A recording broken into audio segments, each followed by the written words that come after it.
Yeah, hello, this is Lynn Ronald and I thank you very much for watching my video. You're probably watching this on Amazon.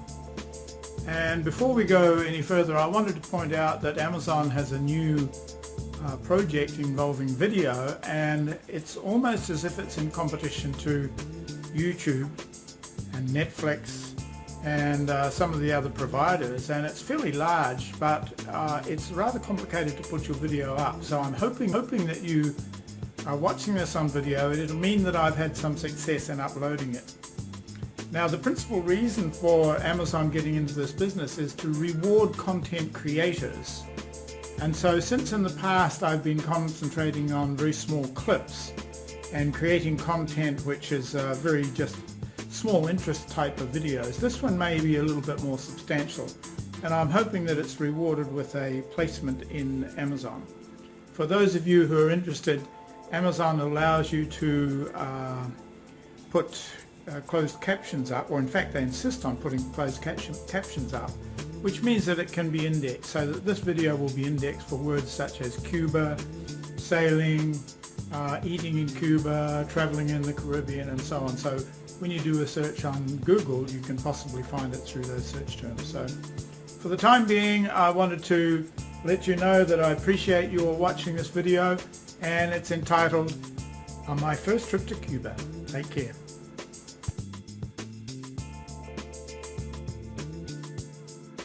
Okay, as promised, this is the introduction to my first trip to Cuba, and in the process I'll try to lead you into each little video segment, but the plan is to take you through the process of leaving Cozumel and then ultimately Cancun, flying me direct to Havana, Cuba, which is only 35 minutes from here, which is very nice.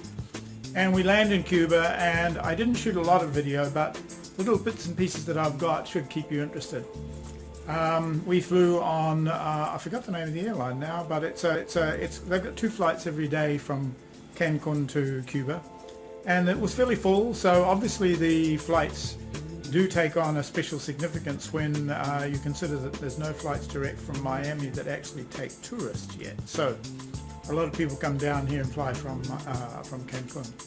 One of the interesting things, and I'll show you a little clip of the visas, is that visas for Cuba are available. I can actually sell you a visa for Cuba, and the reason is that we bulk purchased some from the embassy in Cancun, and I know that those people in the States who are trying to go to Cuba now are still finding a lot of trouble to get the visa itself. And one of the reasons is that tour companies will add the price of the visa to their package and sometimes charge you $100 to $125 just for the visa. So if you're interested, reply to the video, and we'll arrange to get you a visa sent for a much more affordable cost than that. Okay, so enjoy, and we'll talk to you soon. Bye bye. Well, here we are at the Cathedral of La Habana. I don't know what's super special about it, but it seems to be very famous, and a lot of people have congregated here, so it's a pretty cool place. We're just looking for a place to eat in this vicinity. It seems like there's several good places, so I'll show you where we end up.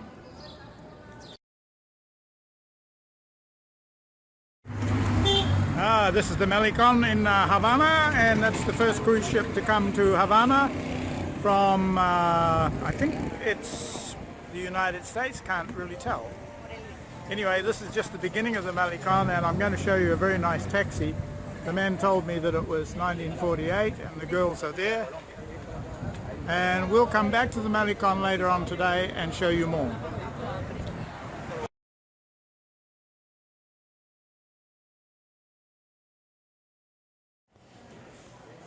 Yeah, well, good morning. It's about 8 o'clock in the morning here in the center of Havana, and I was just walking around the streets early in the morning, as I usually do, just to have a look at different things, and wow, I came across this incredible place. She said it was some kind of pharmacia or pharmacy, but incredible. All of the things are contained in these jars. I don't know what's inside these jars, but let's have a look. It doesn't make any sense to me, but there are thousands of them. And this shop is huge, and look at the ceiling. Most remarkable place I've ever seen. Cuba is an absolute paradise for photographers.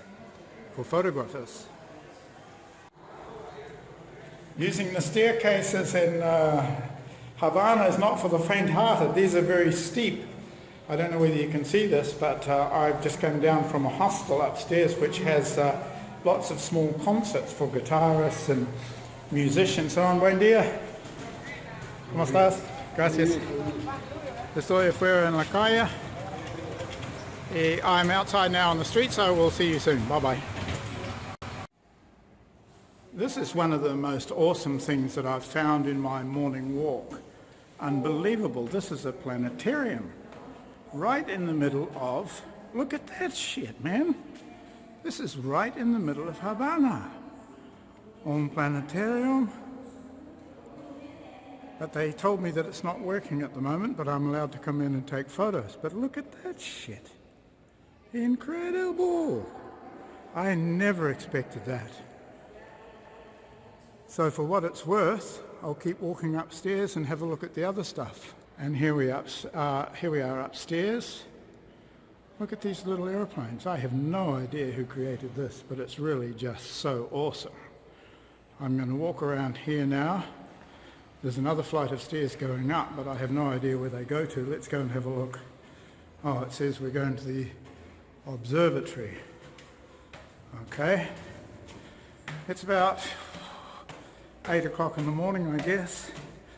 This is a different view. Look at all those planets there, suspended. Unbelievable. I guess it's one of the attractions that they've built for tourists, but most surprising. Hi, buenos días. ¿Cómo estás?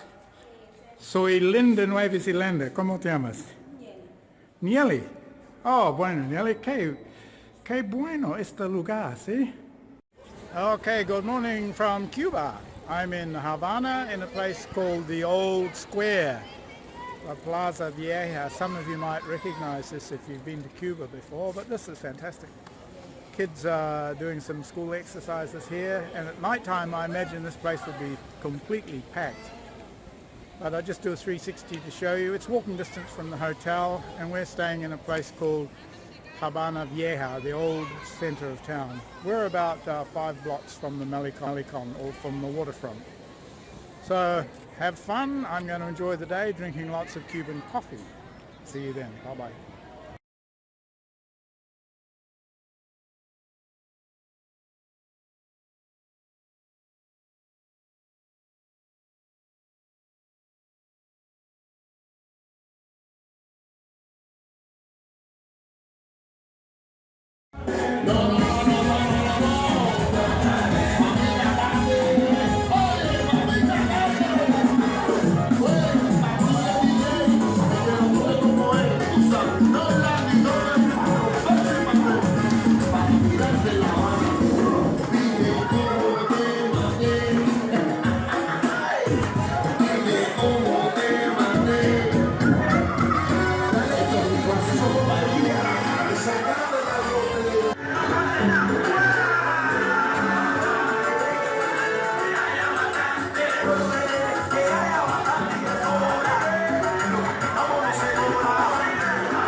Well, hello all for my final day in Cuba. I'm here in Havana, overlooking the town principal square. I think they call it Plaza Central, I suppose.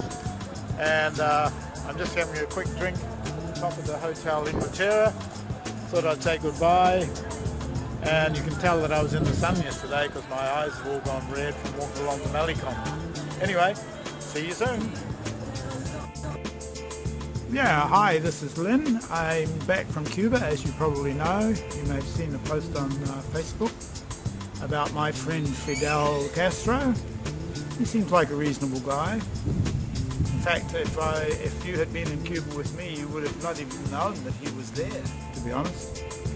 And many of the tourists, it might be their first visit to a communist country, but walking around the street, you would hardly ever know.